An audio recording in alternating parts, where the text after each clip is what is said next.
Ah, Martín. Buenas noches, mis hermanos. Una bendición verles nuevamente. Eh, Sin duda que el recorrido abordado el día sábado pasado no fue poco y probablemente hay quienes estén pensando en que no logré tomar nota de todo eso. Bueno, ya fue disponibilizado el material, sin embargo hay algunas lecturas que están en el programa de nuestro curso, que son de carácter obligatorio. Les va a hacer muy bien la lectura del trabajo del profesor Robert Charles Sproul, que se llama Cómo leer e interpretar la Biblia. No obstante lo anterior, hay otros materiales de hermenéutica que también pueden ser de singular valor para ustedes. Uno de ellos es el trabajo de un referente de la teología reformada como lo es el profesor Luis Berkhoff. Luis Berkhoff tiene un libro que se llama Principios de Interpretación Bíblica, mucho de lo cual voy a abordarlo con ustedes en la temática de hoy sobre la historia de la interpretación. Sin embargo, aquellos que lo pueden adquirir es un libro bien sucinto, muy cortito, tiene preguntas, un cuestionario bien importante, son menos de 200 páginas, un libro no extenso. Y para aquellos que ya quieran profundizar más en el seminario, exigimos este año la lectura de Duval y Hayes, un libro sobre hermenéutica bíblica publicado por Editorial CLIE, que es ya algo contundente, son 600 páginas, atañe profundamente Antiguo y Nuevo Testamento, se dedica bastante a eso. Entonces si alguien quiere dedicarse aún más al estudio de la hermenéutica bíblica, el trabajo de Duval y Hayes. Y para finalizar, el profesor holandés Theodorus Theodoner, él trabaja en Colombia, el Seminario Bíblico Colombia, publicó hace un par de años un libro que se llama Historia de la Exégesis, ¿ya? Y es una compilación del trabajo de hermenéutica que él desarrolló con su estudiante en Colombia. Él también es un referente teológico en Holanda y en Colombia, y ese libro está disponible en la CLC. Entonces no es corto, si son casi 1000 páginas, pero aquellos que quieran tener un panorama general de la historia de la exégesis, creo que el trabajo de Theo Donner puede ser importante para ustedes. Habiendo mencionado esto, voy a comenzar a compartir pantalla, terminando un tanto lo que habíamos comenzado a trabajar la semana anterior, donde, bueno, el sábado, donde en realidad nos acercamos al tema interpretativo y algunos temas como la inspiración, la inerrancia y la infalibilidad. Voy a intentar leer varias cosas para que no sea tan disperso como lo fui la otra vez. Yo le comentaba al pastor David que hay áreas o preguntas que vamos a ir para muchas partes que tienen que ver con el tema sin duda, pero voy a intentar enredarlo un poco para que lo atendamos mejor, y si en razón de lo que estamos atendiendo aquí pueden haber preguntas, hermanos, pierdan cuidado, usted las puede hacer sin problema. Bueno, en primer lugar, los argumentos sobre los cuales vemos pruebas para decir que la Biblia es inspirada, ¿ya? Esto lo aborda el hermano Berkhoff, ¿ya? La Biblia nos enseña que los órganos de revelación fueron inspirados cuando comunicaron oralmente al pueblo las revelaciones que habían recibido, ¿ya? Entonces, de alguna forma, comunicación oral, revelación oral, lo que en realidad ellos recibieron como mensaje divino. Aquí vamos a atender varias cosas, ¿ya? Sin embargo, hay literalmente tres formas de entender este concepto de inspiración. La inspiración mecánica, que dice que la Biblia fue dada como una redacción en un trance, por así decirlo, Dios hablando y el escritor redactando lo que en realidad recibía de manera mecánica, ¿ya? O automática. Está el tipo de interpretación que dice que esto fue un proceso, ¿ya? Fue mitad trabajo de divino, mitad trabajo humano, ya es como decir experiencias del autor sagrado no inspiradas en correlación con el mensaje divino inspirado, ¿ya? Eso es propio de la neortodoxia incluso hoy día. Y lo otro da cuenta de la que conocemos como inspiración plenaria y verbal, que da cuenta de que todas las circunstancias del texto bíblico, como también las palabras que fueron usadas, son de inspiración divina. O sea, el uso de las circunstancias de los autores sagrados para llevar a cabo su redacción, la redacción del documento, ¿ya? Y por eso, en realidad, desde la perspectiva reformada, nosotros consideramos una hermenéutica que considera la inspiración plenaria y verbal. Ahora, habiendo dicho esto, uno se pone a pensar en aspectos que, que en realidad tienen ciertos matices. Por ejemplo, el caso de Génesis. ¿Ya? Génesis es un ejemplo bien interesante al respecto, porque nosotros sabemos que el autor del Pentateuco es Moisés, y eso no solamente lo confirma la ortodoxia ni las posiciones conservadoras, eso lo dice el Nuevo Testamento, y la Escritura dice y afirma que Moisés fue el autor de la ley. Es la ley de Moisés, así lo dice el Antiguo Testamento y el Nuevo Testamento. Sin embargo, sabemos que la experiencia de Éxodo hasta Deuteronomio es de Moisés, pero ¿qué ocurre antes de él? ¿Cómo se lleva a cabo el proceso de redacción de ese libro? Porque es un libro sin duda histórico que se divide hasta el capítulo 11, donde da cuenta de la historia primigenia, y del capítulo 12 hasta el 50, que da cuenta del origen de la nación israelita, con los patriarcas Abraham, Isaac y Jacob, ¿cierto? Hasta esta entrada de José, que es el hijo de Jacob, a Egipto. Sin embargo, ¿cómo llega Moisés a redactar esto? Hay dos grandes posiciones. La redacción por tradición oral, eso es muy, muy conocido. Él llega a esto porque es una historia contada de generación en generación, ¿ya? Hay otros que también consideran que fue inspiración mecánica, o sea, que él recibió de Dios los mensajes que tenía que estar en Génesis, en el libro de Génesis. Y hay otros que sostienen, por ejemplo, Ronald Kenneth Harrison, que es un famoso erudito de teología bíblica, siempre se titula en Google R.K. Harrison. Él plantea la teoría de Toledot, él entre otros, no solamente él, que da cuenta de una salvaguarda de documentos sagrados escritos desde el principio. La expresión hebrea Elech Toledot significa literalmente estas son las generaciones, pero no se menciona como un aspecto eh, que da cuenta de una genealogía propiamente tal, sino más bien de la familia que salvaguardaba documentos sagrados en proceso.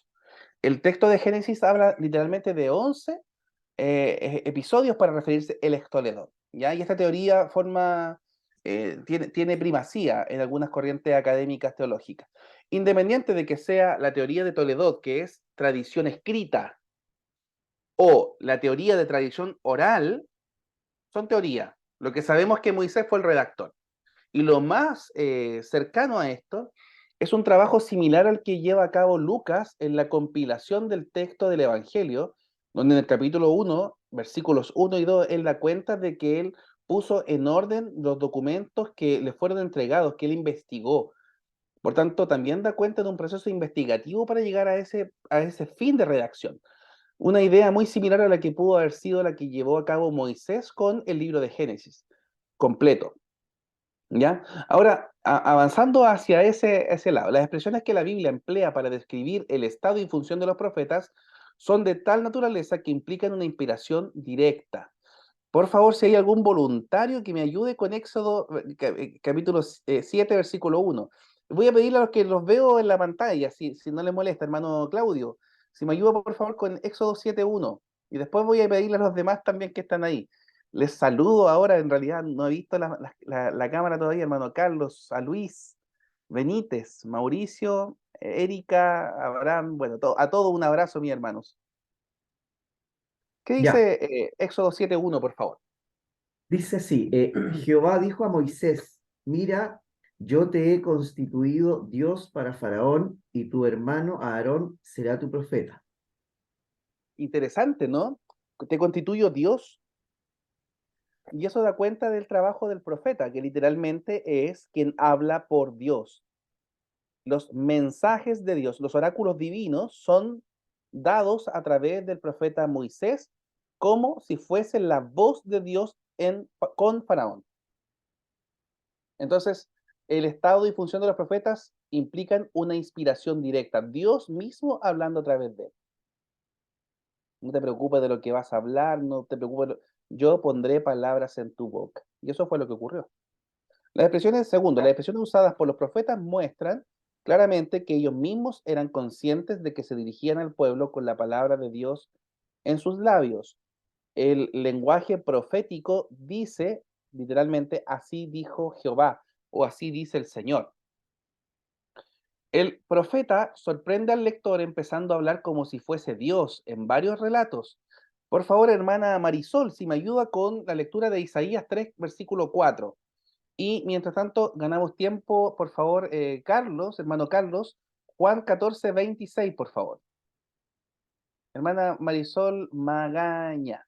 ¿Magana o Magaña? Magaña, pero es que como que Magaña. el audio se fue, por eso no había Ningún escuchado. problema, mi hermano. A ver, espérame. Isaías, Isaías 3:4. Isaías 3:4. a ver, Isaías. Ay, me sabía los libros de memoria y ahora se me olvidan. Eh, Me puse nerviosa. no se preocupe, Isaías, la esperamos. Jeremías, Lamentaciones, aquí están. Isaías está acá. Isaías 3, 4. Oye, 3, 4. Dice, y les pondré jóvenes por príncipes y muchachos serán sus señores. Interesante, ¿no?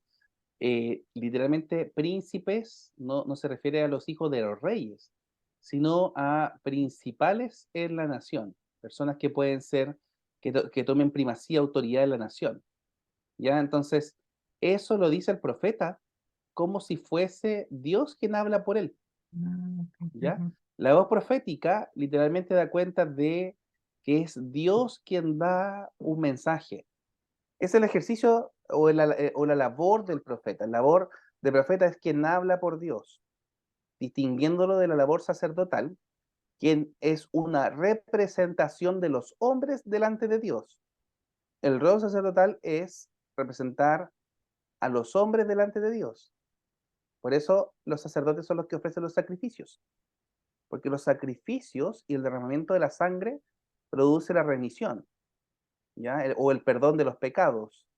No obstante, la voz profética da cuenta de lo que Dios quiere que el pueblo escuche. Ahora, si nos volvemos al Nuevo Testamento, hallamos que Cristo prometió a sus discípulos el Espíritu Santo para enseñarles todas las cosas y recordarles todo lo que Él les había enseñado. Por favor, hermano Carlos, si me ayuda con Juan 14, 26. Mas el Consolador, el Espíritu Santo, a quien el Padre enviará en mi nombre, Él os enseñará todas las cosas y os recordará todo lo que yo os he dicho. Fíjense un aspecto interesante a destacar. El Espíritu Santo les va a enseñar y el Espíritu Santo les va a recordar. Esto tiene una multiplicidad de interpretaciones y probablemente entre quienes han estado en círculos carismáticos o pentecostales han escuchado esto. Yo necesito que nadie me enseñe porque a mí me enseña el Espíritu Santo. El Espíritu Santo es mi maestro. Y yo escucho su voz y él me enseña. Esas cosas en realidad que se ven para algunos absurdas, lamentablemente tienen primacía en varios círculos que tienen influencia evangélica. Y hoy día, siendo consecuente con la exégesis, lo que el Señor hace es recordar las palabras que Él enseñó, cuya instrucción literal es dada a los apóstoles. El mensaje de los apóstoles, la palabra de los apóstoles, que fue justamente lo que hablamos el día sábado, ¿se acuerdan ustedes? La doctrina de los apóstoles es la doctrina de Cristo y por consecuencia es esa doctrina la que el Espíritu Santo primero enseña y segundo recuerda. No hay otra doctrina, no hay otra enseñanza, no hay una enseñanza personal. Es más, el apóstol Pedro ejemplifica esto diciendo que ninguna profecía es de interpretación privada. No hay personas que puedan decir, no, este es un mensaje que Dios me dio a mí, que es mío, porque Dios habla conmigo. El texto sagrado da cuenta de que Dios entrega su mensaje a través de profetas y apóstoles, Eso es la doctrina apostólica, y esa doctrina apostólica es la que el Espíritu Santo hace dos cosas según Juan: enseña y recuerda. No hay otra doctrina fuera de eso. Ahora, la Biblia nos enseña la inspiración de la palabra de Dios. En el tiempo del Nuevo Testamento, los judíos poseían ya una colección de escritos técnicamente designados como los Hagrafai, ¿ya? Ahí en Romanos 9:17 da cuenta de esto. Voy a pedir por favor a Luis, si me ayudas por favor con Romanos 9:17, Luis Benítez.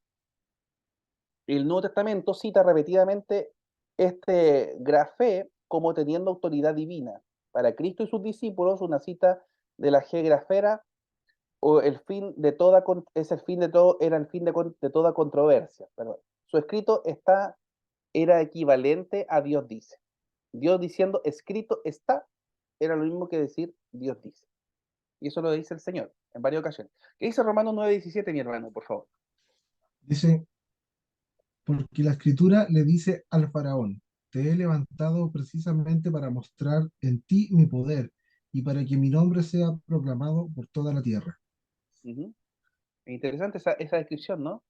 Yo levanto a Faraón en toda la experiencia que nosotros ya conocemos, ¿no? Un hombre hostil a la liberación del pueblo, pero él, Dios mismo lo levanta.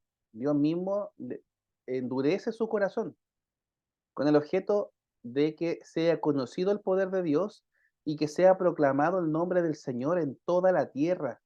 No solo en Israel, qué interesante, ¿no? Este propósito de alcanzar las naciones con el mensaje divino es dado desde el principio. Y aquí hay un ejemplo, ¿no? Con el caso de Éxodo.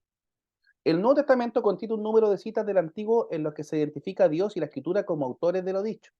Un ejemplo notable se halla en Hebreos 1:5 al 13, donde se citan 7 palabras del Antiguo Testamento declarando que fueron dichas por Dios. Si me ayudan, por favor, revisémoslo. No es corto esa lectura, así que vamos a recordar cómo inicia, ¿no? Dios, habiendo hablado muchas veces y de muchas maneras en otro tiempo a los padres por los profetas, hoy nos ha hablado por medio del Hijo, a quien constituyó heredero de todas las cosas. Y el versículo 5 lo leemos, dice así: porque ¿cuál de los ángeles dijo Dios jamás, mi hijo eres tú, yo te he engendrado hoy? Y otra vez, yo seré a él padre y él me será a mí hijo. Y otra vez, cuando introduce al primogénito en el mundo, dice, adórenle todos los ángeles de Dios. Ciertamente de los ángeles dice, el que hace a sus ángeles espíritus y a sus ministros llama de fuego. Mas del Hijo dice, tu trono, oh Dios, por el siglo del siglo. Cetro de equidad es el cetro de tu reino. Has amado la justicia y aborrecido la maldad, por lo cual te ungió Dios, el Dios tuyo, con óleo de alegría más que a tus compañeros. Y tú, oh Señor, en el principio fundaste la tierra y los cielos son obra de tus manos. Ellos perecerán, mas tú permaneces, y todos ellos se envejecerán como una vestidura, y como un vestido los envolverás y serán mudados. Pero tú eres el mismo y tus años no acabarán. Pues, ¿a cuál de los ángeles dijo Dios jamás, siéntate a mi diestra hasta que ponga a tus enemigos por estrado de tus pies? Fíjense ustedes qué interesante la cantidad de citas del Antiguo Testamento dados en esta epístola a los hebreos. No era lógico, porque es para los hebreos.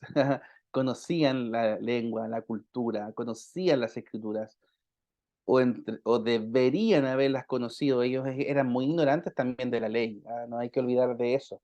Pese a que había mucha instrucción y había escuelas rabínicas muy contundentes, ellos eran muy ignorantes en lo que respecta a la ley.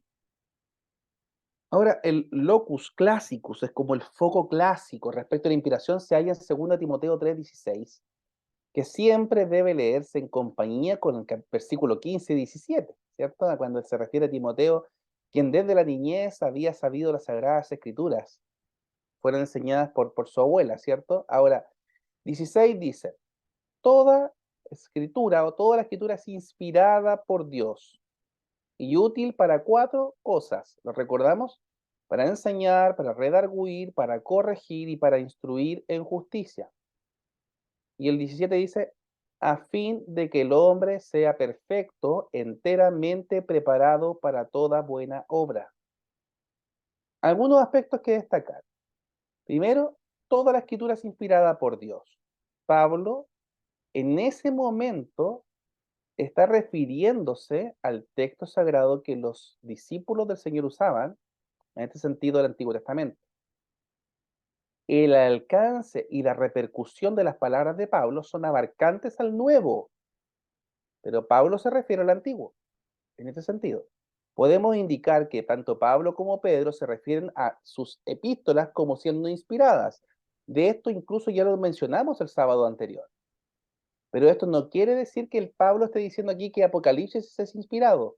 No, no, eso está refiriendo al Antiguo, pero las implicaciones de esta expresión son para toda la Escritura. ¿Entiendes? Lo segundo que hay que indicar es que hay 4 aspectos, 2 positivos, 2 negativos. El primero y el cuarto son positivos, el segundo y el tercero son negativos, que dan cuenta de la corrección, que dan cuenta de la reprensión, del librar, del privar del error. Es interesante esto porque no solamente la enseñanza da cuenta de la adquisición de conocimiento, sino de confrontar ese conocimiento con la práctica, con la vida. En este sentido, ¿cómo vamos a confrontar la práctica y la vida si no tenemos instrucción, cuyo propósito es la corrección o vidas que sean delante del Señor aprobadas? Pablo a Timoteo dice, preséntate como un obrero aprobado, ¿cierto? Que no tiene de qué avergonzarse y que usa, literalmente ahí, interpreta la palabra de verdad.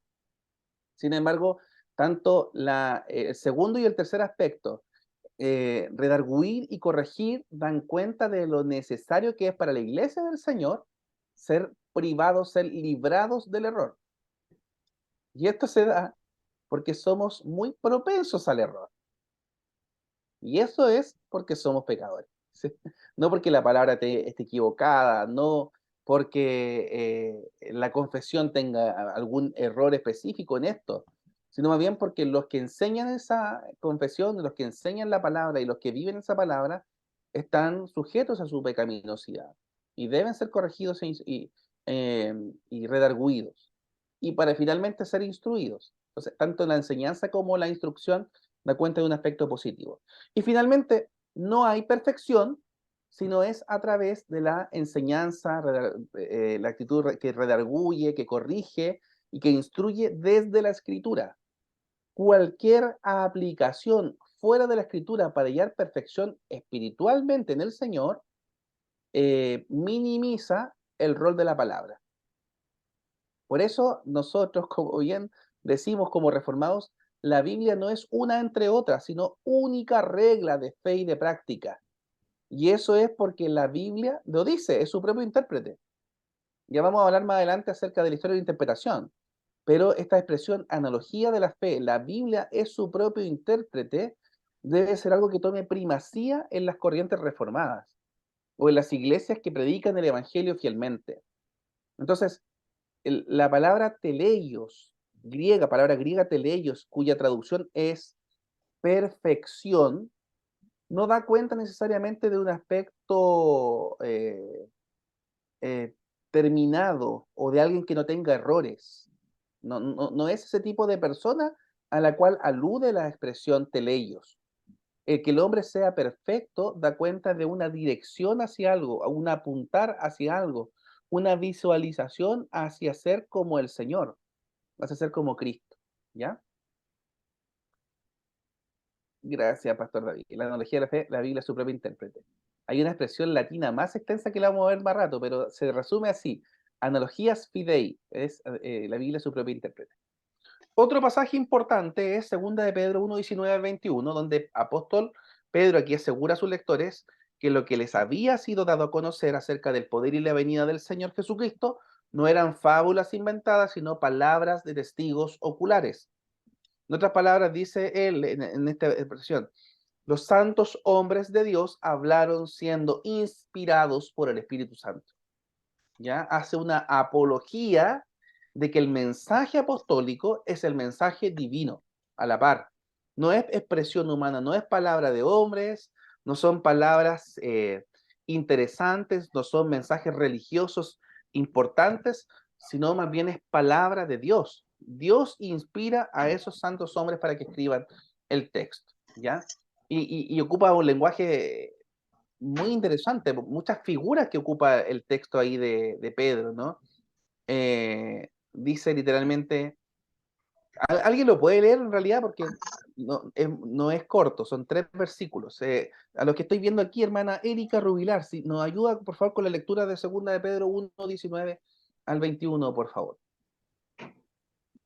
Y parece que hay Tenemos alguien con también el... perdón. Sí, Tenemos gracias. también, Y alguien que tiene el micrófono encendido, al parecer. ahí sí.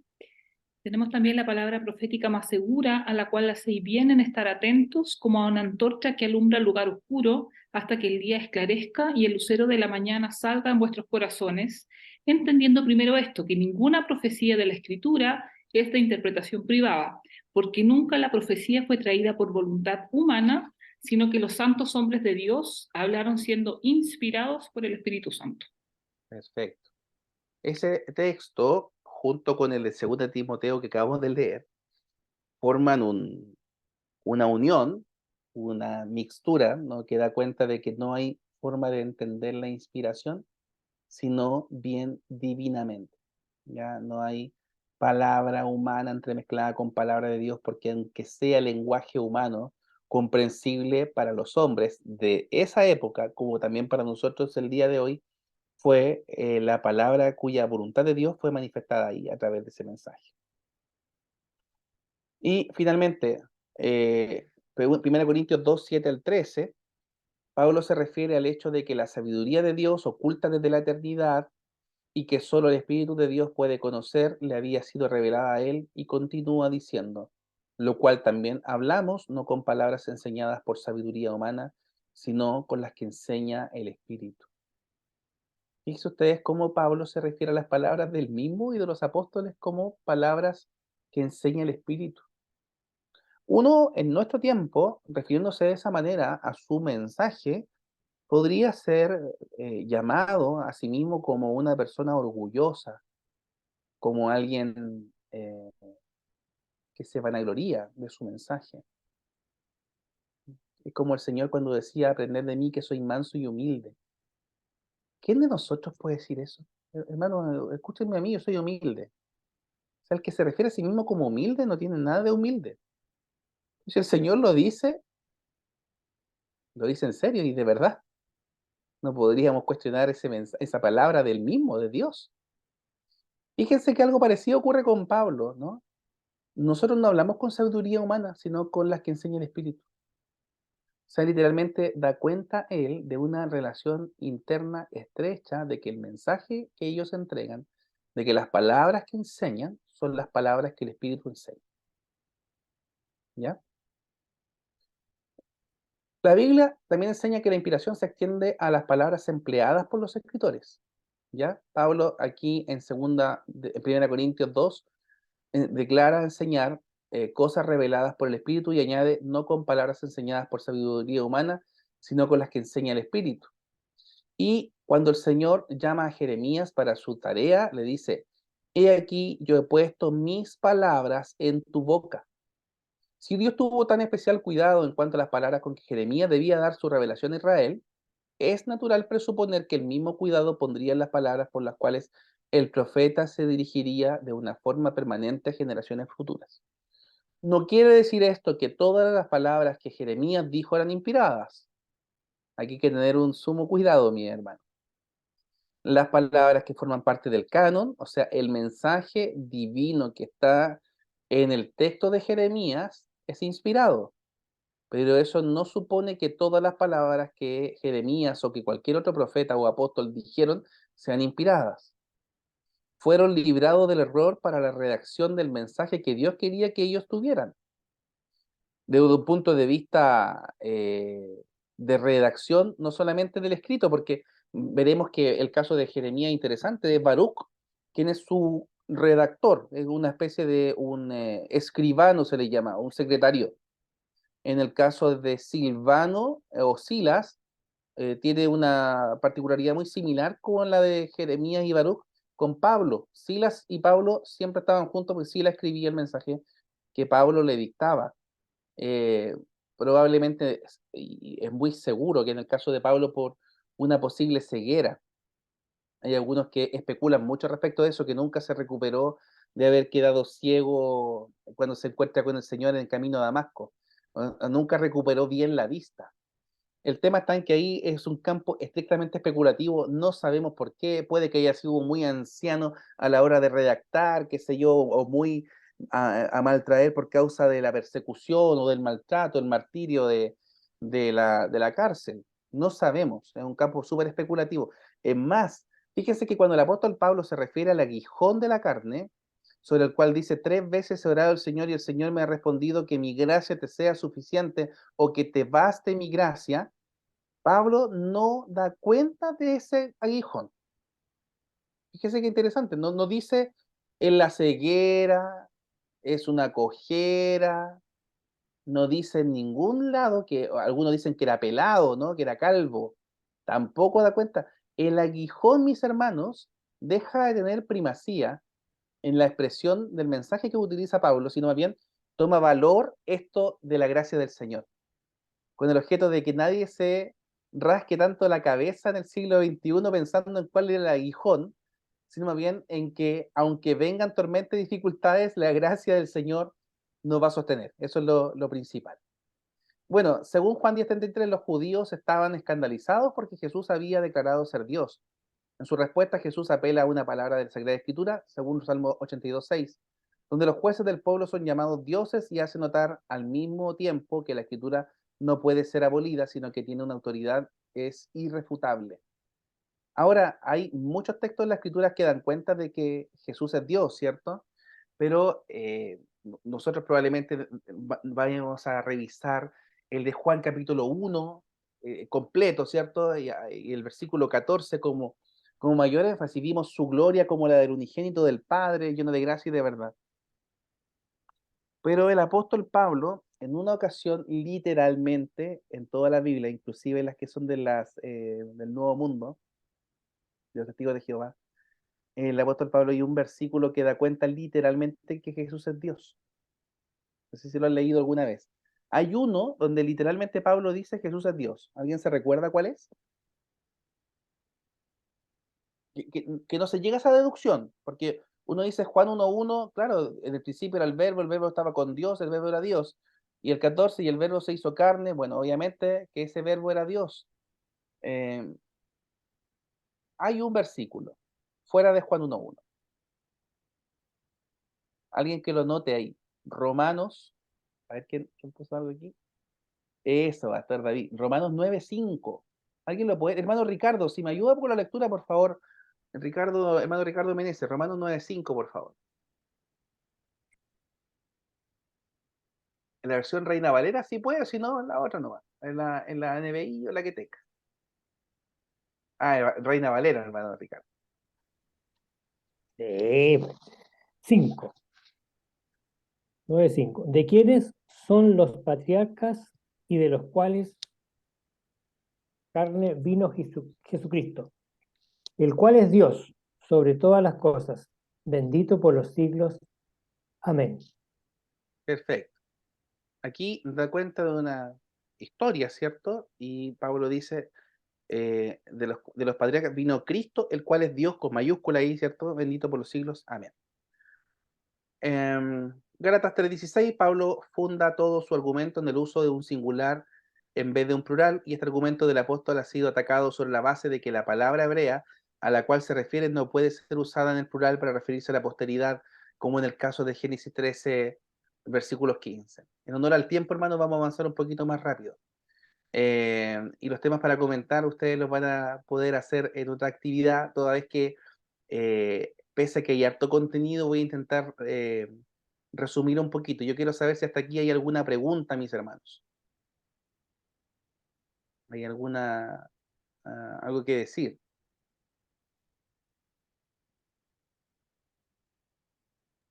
Ay, yo ¿No? no sé cómo me voy a acordar de todo esto.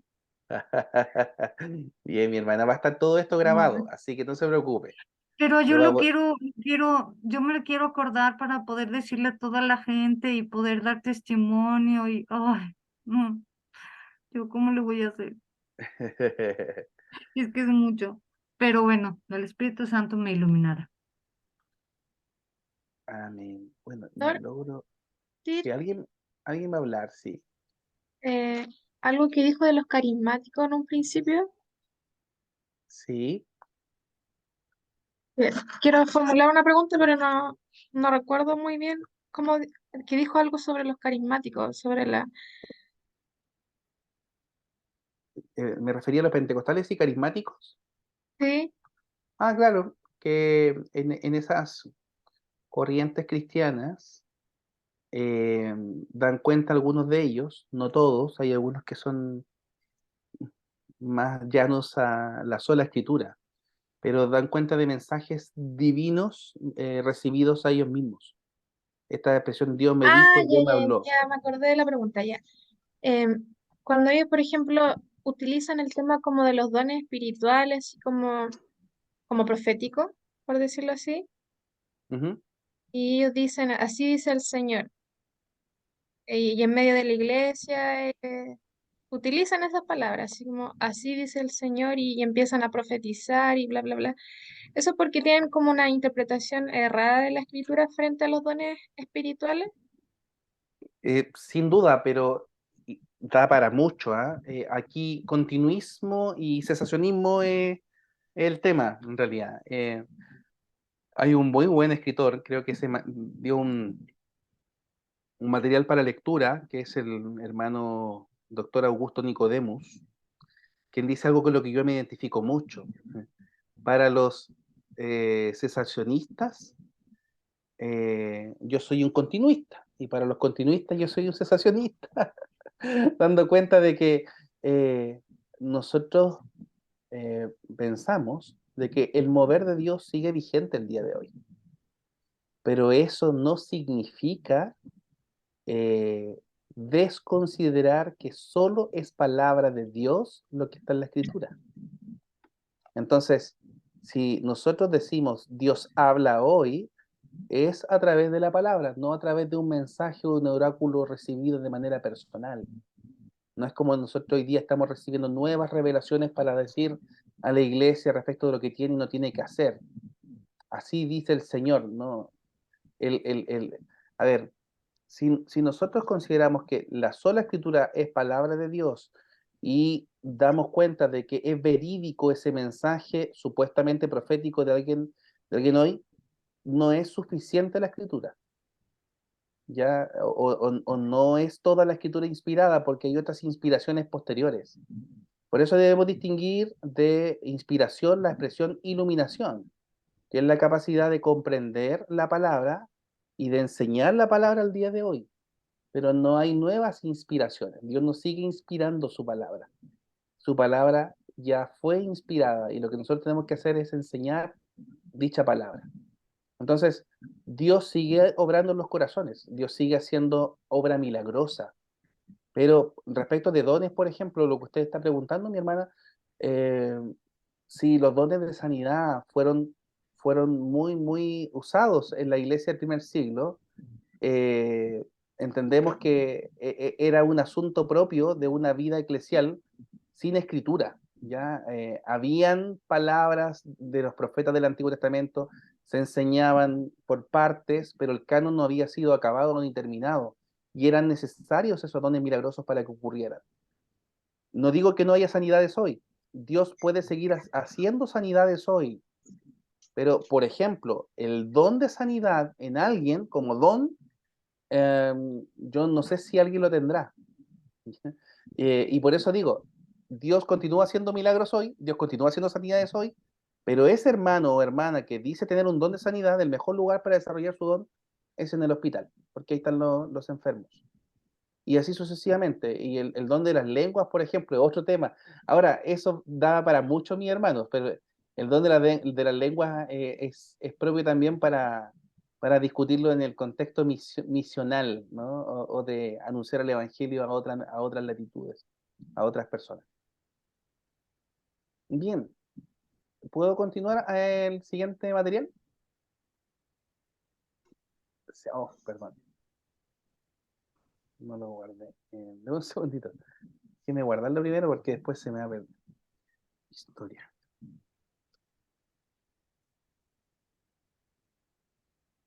Pastor, puedo hacer una pregunta que me la responda muy breve nomás, respecto a lo mismo que estaba terminando de hablar. Diga, mi hermano. Em, Estamos leyendo Hechos con mi familia y nos encontramos con el tema de que se menciona también muchos como profetas dentro de la iglesia naciente en el libro de los Hechos. Que entendiendo que el ministerio profético tiene que ver con la revelación y la inspiración de Dios para entregar su palabra, eh, ¿cómo caben estos personajes del libro de los Hechos que son reconocidos como profetas dentro de la iglesia primitiva? Gracias, muy buena pregunta, mi hermano, le agradezco. Bueno, aparte del libro de los Hechos, no solamente ahí se mencionan los profetas o el rol de profético. El rol profético está presente en el Antiguo y el Nuevo Testamento. Y lo que se menciona ahí, incluso como un ministerio, ¿cierto? El apóstoles y profetas, o el ministerio de apóstoles, profetas, evangelistas, pastores y maestros. El profeta, desde una perspectiva etimológica, la raíz hebrea Naví significa quien habla por Dios o quien da el mensaje divino, quien entrega los oráculos divinos, quienes interpretan los tiempos, quienes dicen lo que va a acontecer o quienes interpretan las palabras de Dios para la actualidad. En otras palabras, es el rol del predicador, es el rol de quien enseña la palabra del Señor. Entonces, en el libro de los Hechos, quienes ejercían esa función son todos aquellos que daban cuenta del mensaje del Señor para esa época, para ese momento, para esa circunstancia.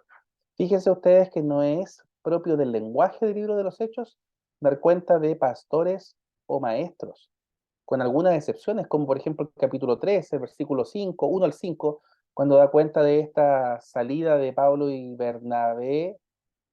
Sí, Pablo y Bernabé en desmedro de los que están trabajando ahí en la obra en Antioquía. Sin embargo, no es propio del lenguaje del libro de los Hechos dar cuenta de pastores y maestros, sino más bien de profetas, ya el que habla por Dios.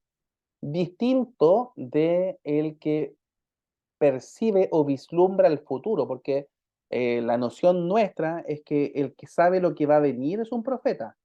Y eso sin duda que es parte del rol profético del Antiguo Testamento, la expresión hebrea roé, y hay otra que es José, con CH.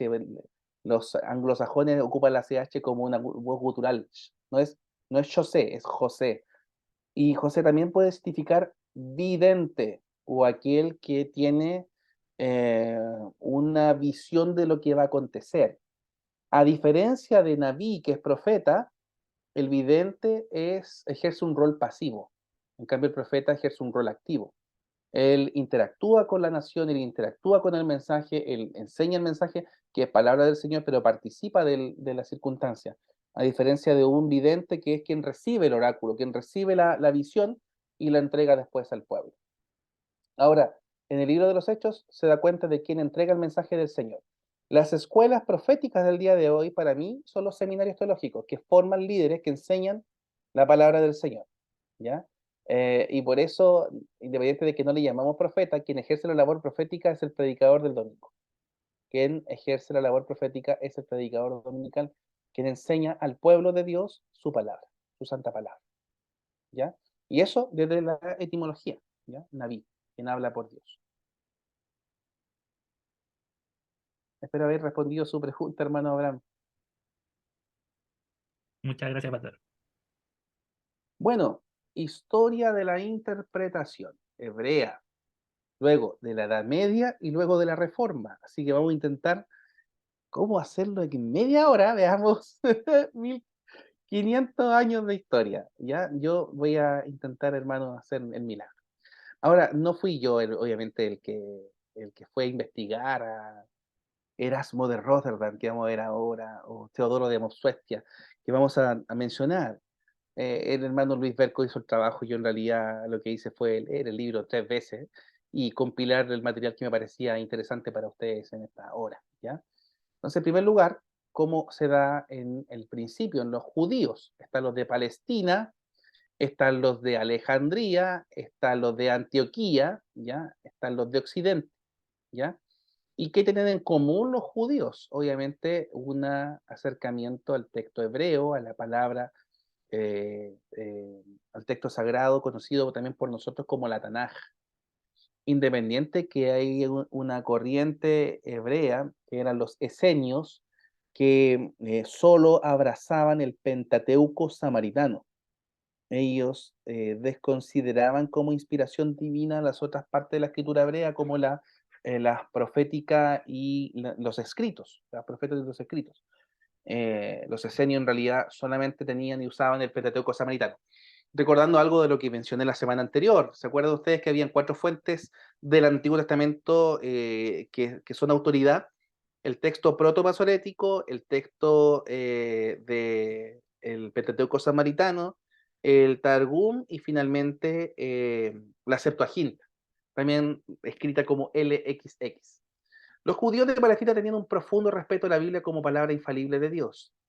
La interpretación de la ley era gran objetivo y distinguían el sentido literal de la exposición exegética. El sentido literal es lo que el texto dice, peshat en hebreo, de lo que se enseña, exposición exegética, que es la midrash, redactado en un documento. La midrash es un documento extenso. La literatura midrashica, que es esta exposición exegética escrita, ¿cierto?, se divide en 2. La de carácter legal, que tienen un propósito más exegético, y las de carácter homilético, que tienen un propósito no legal, ¿ya? Halajá y Hagadá, así se conoce. Literatura midrashica, que es en la interpretación del texto sagrado, esta exposición exegética, se divide en Halajá y Hagadá, lo legal y lo no legal. Hay una cita ahí de Marcos que da cuenta justamente de esto, ¿ya? En Alejandría, los judíos de Alejandría, influenciados por el platonismo, adoptaron principios de Platón. No debe creerse nada que sea indigno de Dios. La filosofía platónica, recordando un poco, distinguía el piso superior del piso inferior, el mundo de las ideas del mundo de las palabras o del mundo de la realidad, o del mundo de lo material, ¿ya? Gracias, Pastora Díaz. Extraer el significado de sacar afuera la palabra exégesis. Hablando un pequeño paréntesis sobre esto, el pastor David hablamos de la necesidad de tener un glosario. Sería muy beneficioso para los hermanos tener un resumen de expresiones, porque a veces eh, no todos van a conocer la expresión exégesis, por ejemplo. ¿Ya? Bien. Los judíos de Alejandría eran alegóricos para la interpretación. En todo lo que no calce con la imagen de Dios, ellos eran alegóricos. Ellos le daban interpretación amplia y diversa a lo que el texto dice. A ellos no le importaba lo que el texto decía, sino el alcance del texto para ellos, el alcance de la interpretación de la escritura para ellos. El más conocido, el padre de la iglesia llamado Filón de Alejandría, fue el más grande maestro de este método entre los judíos. Y pese a que no desechó el sentido literal, lo miraba como una concesión para los débiles, ¿ya? Es como que literalmente decía, los que entienden la escritura como un texto literal, como lo que dice literalmente, no le ven el sentido que se debe tener, el sentido más profundo, que es el alcance espiritual. A veces ellos ocupaban esta expresión de alegoría para referirse a las implicaciones espirituales para la vida, ¿ya? Y ese tipo de interpretaciones alegóricas no solamente fueron propias entre los judíos de Alejandría, sino mucho después también. Por ejemplo, Lutero, ya vamos a hablar sobre él también en un momento. Los caraítas, ¿ya? Son los que se llamaban protestantes del judaísmo, y los menciono porque son aquellos que ocasionaron una controversia sobre lo cual se trabaja el que es el texto masorético. Anán Ben David, respecto de su característica fundamental, pueden ser considerados los descendientes espirituales de los saduceos. Y los saduceos tenían una característica, y era que ellos rechazaban todo aquello que fuese milagroso. Ellos no creían en la vida después de la muerte. Ellos pensaban en la aniquilación, por ejemplo. Y representaban una protesta contra el rabinismo que estaba en parte influenciado por el maometismo. En el siglo VII, no olvidemos que toma primacía en Europa y en Medio Oriente el Islam, y para ellos los rabinos habían tenido influencia ya desde esa perspectiva. Y desdeñaban la tradición oral y las interpretaciones rabínicas. Con el objeto de refutarle, los rabinos emprendieron un estudio similar, y el resultado de este conflicto literario fue el texto masorético. Su exégesis fue en general mucho más sólida que la de Palestina o de Alejandría. ¿Qué es lo que hacen estas personas? Literalmente, son los que le incluyen vocales al texto hebreo, ¿ya? Y por eso tienen gran valor. Fue fundada por Hanan ben David, pero es la conocida familia de Ben Asher también. Bueno, después están los cabalistas. ¿Quién ustedes ha visto en la televisión cuando el futbolista le preguntan, oye, ¿cuál es tu cábala? No, mi cábala es entrar a la cancha con la pierna derecha, qué sé yo. No, qué sé yo, mi cábala es comer fruta antes del partido. Y esa expresión cábala, como que es lo que es mágico para ellos, que es literalmente el tipo de interpretación judía que es exacerbadamente alegórica. En el siglo XII este movimiento fue diferente al anterior. Representaba una reducción al absurdo, reductio ad absurdum del método de interpretación empleado por judíos de Palestina, aunque también empleaban el método alegórico de los judíos alejandrinos. Procedían bajo el supuesto de que todo el texto sagrado, que es Masora, los versículos, palabras, letras, vocales, puntos, acentos, todo, fueron dados a Moisés en el monte Sinaí, y que el número de letras, cada una de esas letras, su transposición o sustitución, tenían un poder especial y sobrenatural. Hacían un trabajo de cuantificación de letras y de palabras, no para tener un registro, sino para encontrar en ello un sentido mágico. Ahora, el texto cabalístico no es breve, no es cortito, es extenso, son compendios de material, ¿ya? Estamos hablando de, no sé, serán 5.000, 6.000 páginas de trabajo, de hojas, ¿ya? Y los de España, desde el 12 hasta el 15, un método más sano de interpretación entre los judíos de España, y cuando la exégesis de la iglesia cristiana estaba en su más bajo nivel, el conocimiento del hebreo se había casi perdido, unos pocos judíos cultos de la península ibérica restablecieron la luz en el candelero, preservando su lengua hebrea, ¿ya? Bien. Ahora, interpretación cristiana.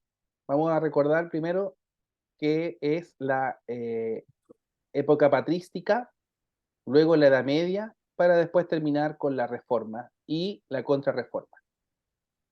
En primer lugar, la Escuela Cristiana de Alejandría.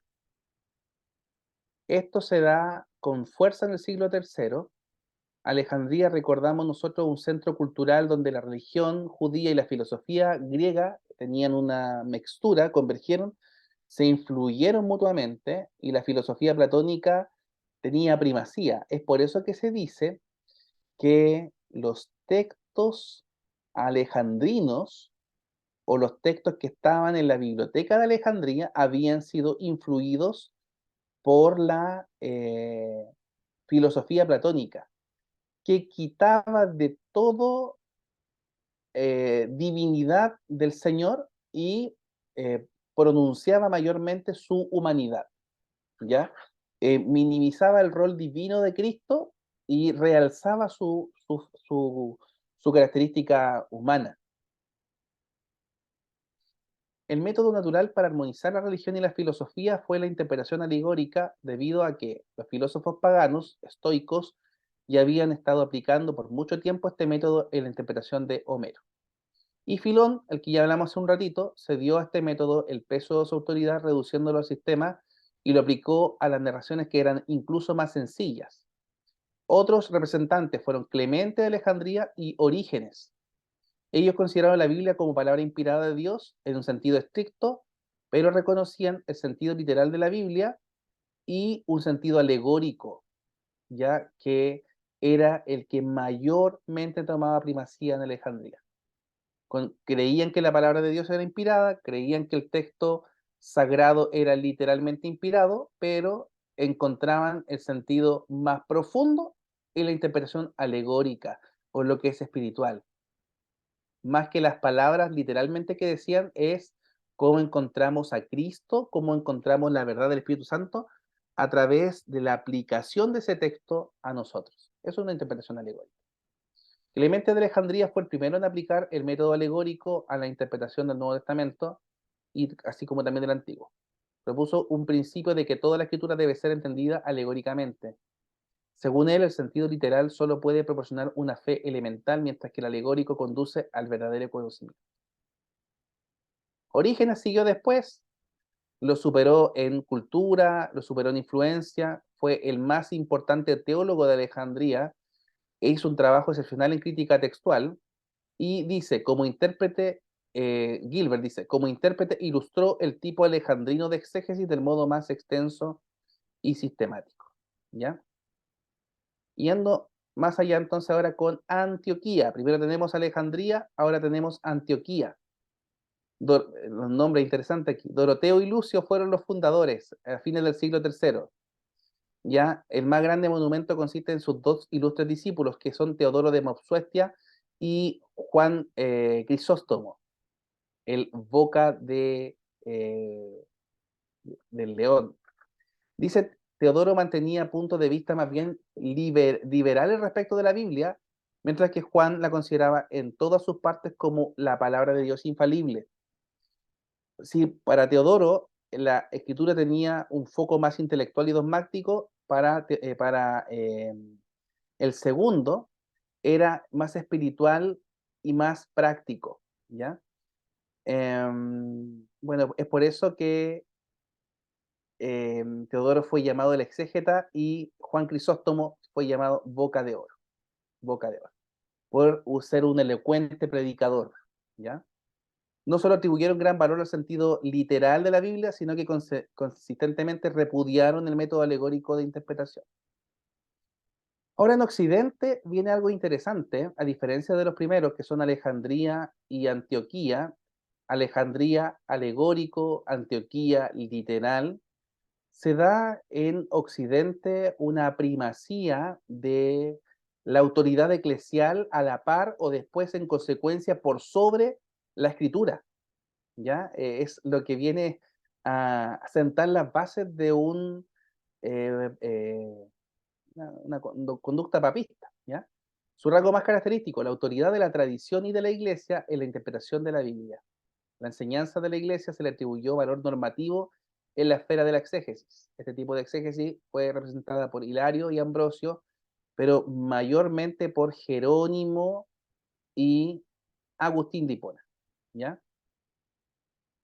Jerónimo es conocido por ser el traductor de la Biblia a la primera lengua vernácula como el latín. El autor de la Vulgata latina es Jerónimo, un eximio exégeta, experto en lenguas bíblicas, tanto en hebreo como en griego. Se distingue de Agustín en que el conocimiento de Agustín no era tanto en las lenguas originales, sino más bien en lo que es literalmente la sistemática, por así decirlo, o la teología misma. La dogmática era el área de expertise de Agustín de Hipona, ¿ya? Hermanos, aquí preguntas, hasta aquí, antes de entrar en la reforma.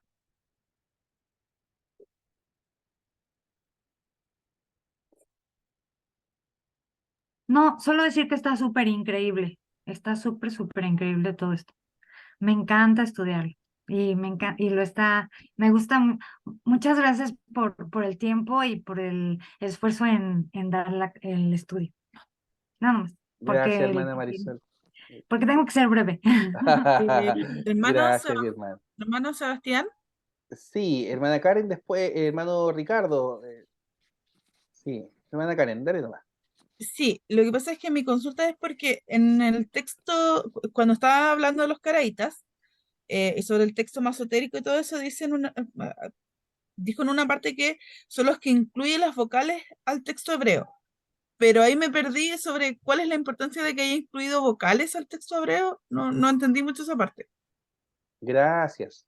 Sí, el texto hebreo no tiene vocales, ya no tiene vocales, no tiene puntos, a diferencia de nosotros que tenemos tildes, tenemos puntos, tenemos acentos.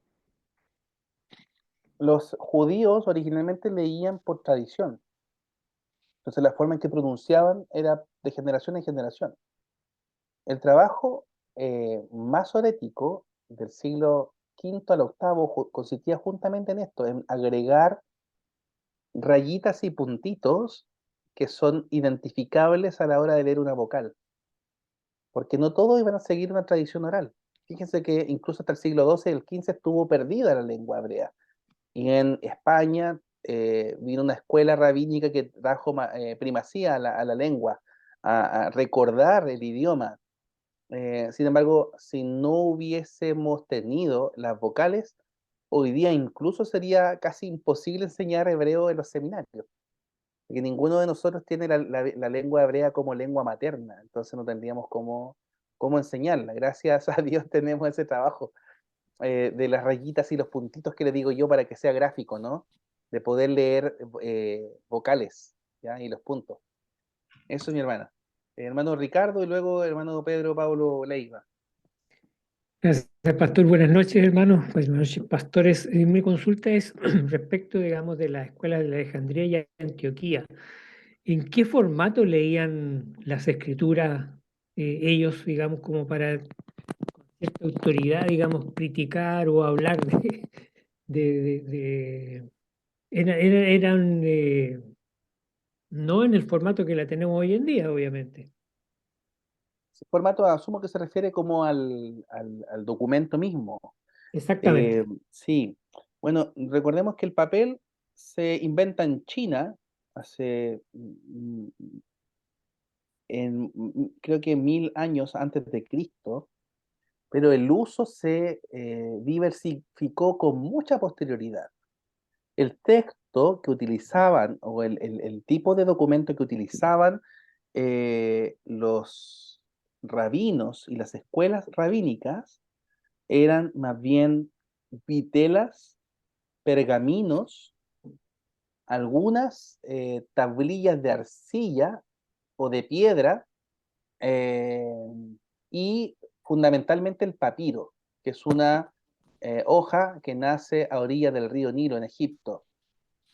Ahora, ¿qué distingue el pergamino de la vitela? Es que el pergamino es cuero de animal, la vitela es un cuero de animal nonato. Ahora, algunas sugerencias para esto, creo que sería interesante la revisión del trabajo de Roland de Vaux, también conocido como Roland de Vaux, que fue un famoso curador de los rollos del Mar Muerto, un erudito francés ya fallecido. Yo no sé si haya sido sacerdote jesuita, ¿ya? Sin embargo, él tiene un libro que se llama Instituciones del Antiguo Testamento, que resume de alguna forma las características propias de la cultura hebrea, de la religión hebrea, de cómo entendían la fe social, ¿no? O la vida social de los hebreos. Y ahí podrán encontrar mayormente detalles respecto del el formato de texto que ocupaban. Pero son las cosas que yo recuerdo ahora, ¿no? El tipo de documento era ese.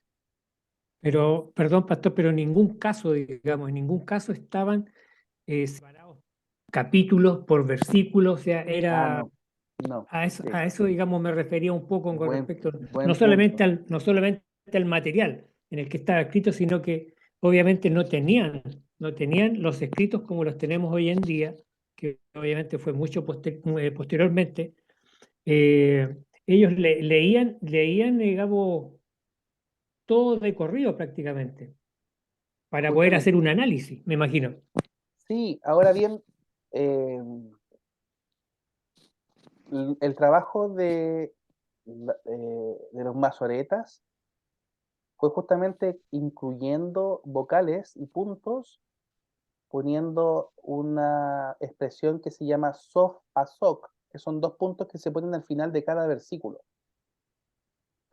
Y letras que ayudan a distinguir una idea de otra, sobre todo en la narrativa hebrea.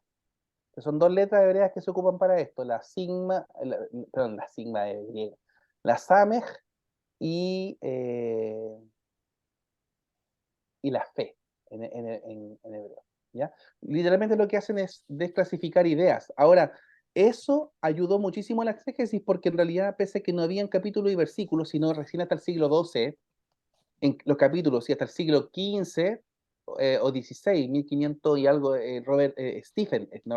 Stephen Langdon con los versículos, pero en realidad lo que hacen ellos es, en el caso del Antiguo Testamento, utilizar el trabajo de los judíos. ¿Ya? Ellos ya tenían cuantificados los versículos y los capítulos. Y para los acentos, en realidad, incluso tenían separados los versículos en 2. Lo que nosotros hoy día decimos, capítulo 1, versículos 1a, 1b, eso ya lo hacen los judíos, con los acentos. ¿Ya? Adná y Siluk se llaman esos acentos en hebreo. Ok, pastor, muchas gracias. Gracias Muchas a usted, gracias. mi hermano. Y hermano Pedro, ¿sí? ¿Está Sí, por ahí? sí, pastor. Bueno, mi pregunta iba un poco inclinada también a lo que decía el hermano acerca de esa coherencia al leer, pero que un poco respondía. Así que sí, estaba pensando un poco en cuando hablamos acerca de la inerrancia, infalibilidad de la escritura, eh, en que en ese proceso, por ejemplo, de agregar puntos, vocales, haya podido haber márgenes, por ejemplo, de error con los escritos originales. Sin duda, porque eso afecta la forma en que se lee. Daba cuenta de eso yo la clase anterior, que el simple hecho de leerlo como siendo un verbo o un sustantivo cambia un sentido de una frase. Por ejemplo, las 3 letras hebreas, Gimel, Dalet y Lamed, transliteradas para nosotros como G, D y L, podemos leer Gadal o podemos leer Gadol. Y así de sencillo, se lo voy a traducir para nosotros. Gadal significa él fue grande y Gadol significa grande.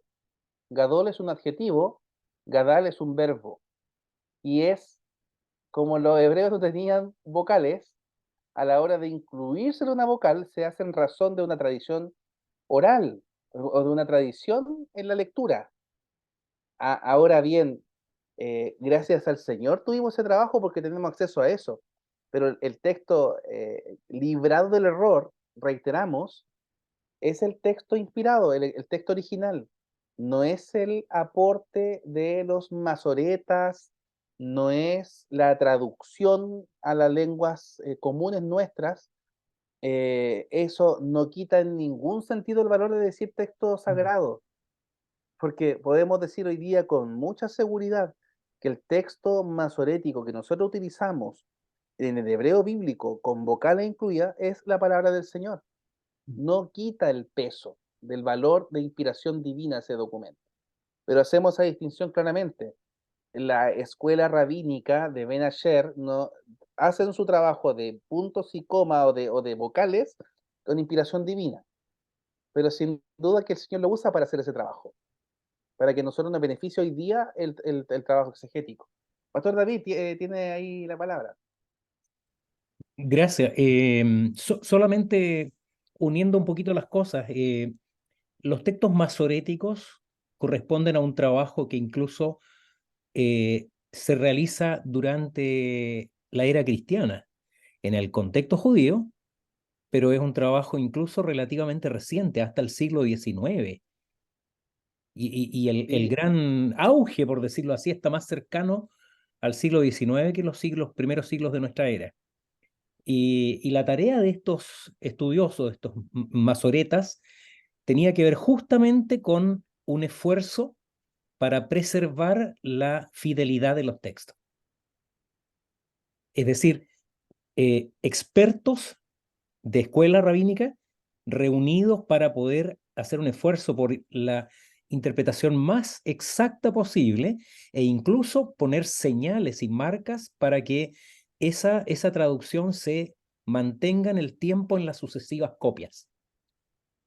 Aparte de esos textos del trabajo de los masoretas, están las otras versiones que el pastor Sebastián ha mencionado, por ejemplo, que es de mucha utilidad la Septuaginta, porque es una versión de los textos antiguos del hebreo al griego anteriores a Cristo. Entonces, en esa interpretación que hicieron los traductores al griego, está también la búsqueda del sentido del texto original.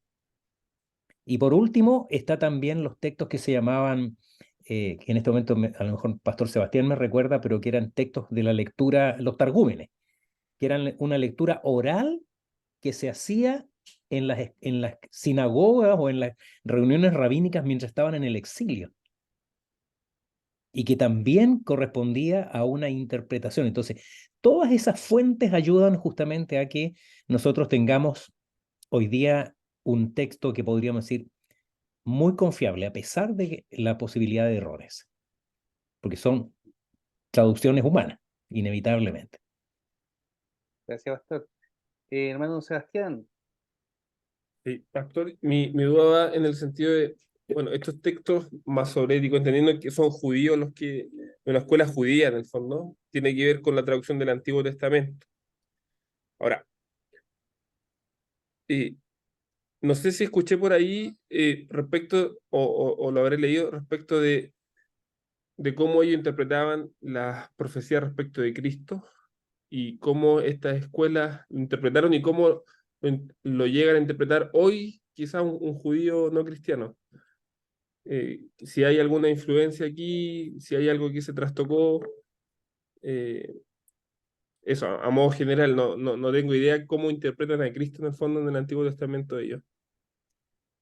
Sí, ellos creen que no ha habido cumplimiento de las profecías mesiánicas.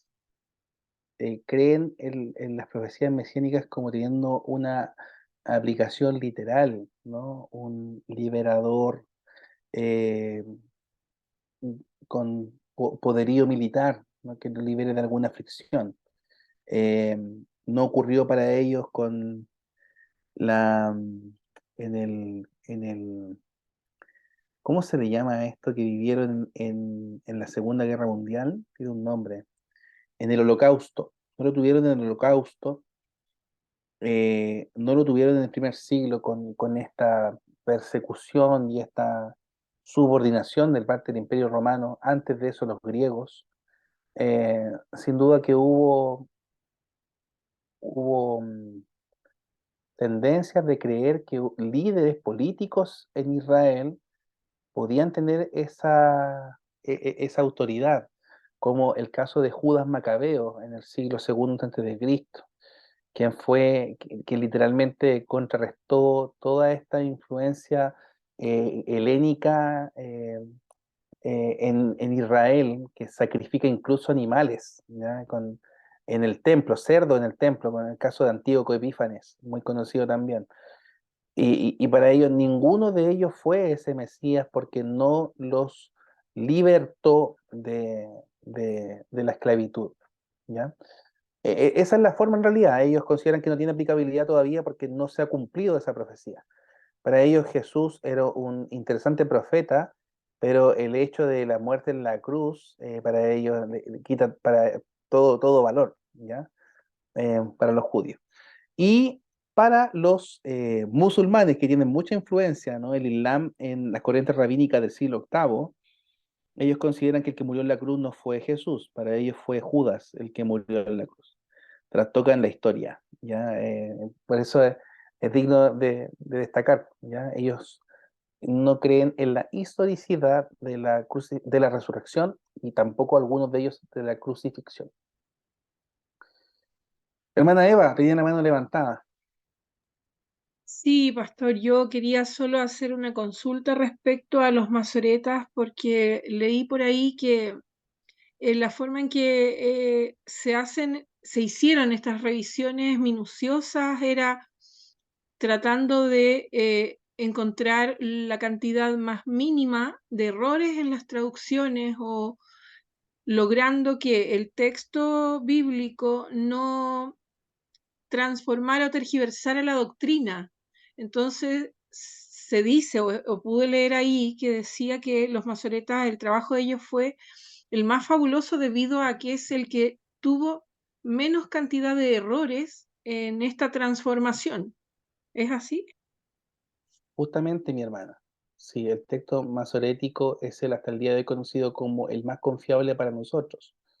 Pero hablar de masora o de masoreta es bien amplio, toda vez que eso significa muchas cosas. El trabajo de escuelas rabínicas puede significar interpretación, puede significar escrito o comentario, interpretación, exégesis, etcétera. Son muchas cosas. No quisiera marear más con otros términos, pero hay masora parva, masora magna, masora atribuida a aspectos más generales, otro atribuido a aspectos más especiales y específicos de un área. Y es por eso que en la crítica textual se refiere indistintamente en algunos casos a masora parva para hacer un texto más reducido o referirse a una interpretación de un texto más reducido, a masora magna que da cuenta de una interpretación de un texto más amplio. Pero eso más que nada, justamente el texto masorético es el más confiable, como bien decimos, del Antiguo Testamento. ¿Ya? Veo aquí también mano levantada de familia Correa Novoa. Pero sí, Correa Sí, Novoa. sí, pastor, mi nombre es Julián. Estoy con mi esposa también, por eso puse ese nombre. Pastor, una consulta en relación a las escuelas de interpretación que se originan. ¿Ahí existe algún tipo de conflicto en alguna de ellas en dudar de algunos eventos históricos puestos en el Antiguo Testamento, ya sea cuando se abre el mar, algún evento que sea milagroso realmente eh, en el hecho de la interpretación? ¿Hay alguna duda en alguna de las escuelas o realmente se da por sentado que aquellos hechos en las escuelas de interpretación son hechos realmente que Dios hizo en medio de su pueblo? Sí,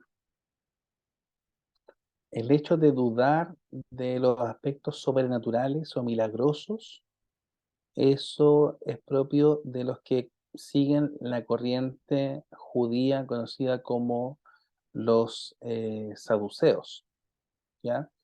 Lo mencionaba hace un ratito también, los saduceos minimizaban todo aspecto milagroso o sobrenatural de la vida hebrea, entre ellos la salida del pueblo de Israel de Egipto, la vida después de la muerte, la creencia en ángeles, por ejemplo, entre otras muchas cosas.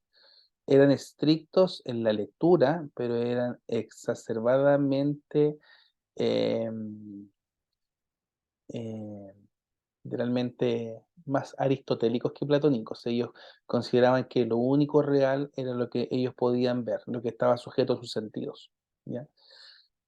Pero sí, justamente sí, mi hermano. Hermanos, en honor al tiempo, hay una clase de hoy que se llama Historia de la Hermenéutica y Exégesis, y el punto 4, Historia de la Predicación y Método de Interpretación Bíblico como Histórico Gramatical. Yo me comprometería, hermano, en honor al tiempo, que son las 10 de la noche, y no quisiera extenderme hasta las 10:30, 11, porque si dependiera de contenido, podríamos estar hasta la 1 de la mañana, pero creo que ya ha pasado 1 hora y media de que nos conectamos y haciendo honor a nuestro compromiso, estamos a 1 minuto de cumplir ese horario, así que quisiera saber si hay alguna última pregunta más que hacer, si no Qué para bueno que continuar yo, el material. qué Hermana, bueno que yo estoy en México para estar más temprano, porque no me aguantaría hasta las 10 de la noche. Entonces, quien quiera venirse para acá, bienvenido. eso está muy padre, mi hermano, muy, Padre, gracias. sí, padre. Bien, ¿alguien más? ¿Alguna otra consulta? ¿Alguna otra para ya ir cerrando nuestra jornada? Pastor, Pastor David. sí, solamente quiero pedirles a algunas personas que tengo su primer nombre acá para estar seguro. Por ejemplo, La persona identificada con el 531927, ¿quién es? Para anotar su asistencia. 531927. Ay, yo no sé qué número soy. No, es que no sale ningún nombre, sale solamente ese número. Evelyn, ¿quién es Evelyn? ¿Evelyn qué? ¿Evelyn? No sé. Que tengo. Ah, la Evelyn. Evelyn de. Ya. ¿Cómo es el apellido de Evelyn? Buenas noches, Evelyn Correa. Correa. Gracias, Evelyn. No tenía tu apellido muy claro. Ahora sí. Ya. ¿Quién más? Daniel. ¿Qué Daniel es? ¿Daniel Muñoz? Sí, Daniel Muñoz por acá. Ya está. Pastor David, Sí, estoy viendo que algunos están saliendo para que se esperen para que nos saquemos la foto de rigor ya. antes que Solamente estamos salgan terminando. nuevamente. Pastor, ¿pueden poner su nombre en el chat? Solo Ah, el nombre, magnífico. para tomar así mejor la asistencia. Su nombre Perfecto. completo, por De favor. todas maneras, tomamos ya, yo ya había tomado un par de fotos de las dos plantillas, pero mejor si nos tomamos una foto de todo el grupo. Bueno, son dos páginas, Pastor Sebastián. Ya, ¿Y vamos a dejar de grabar?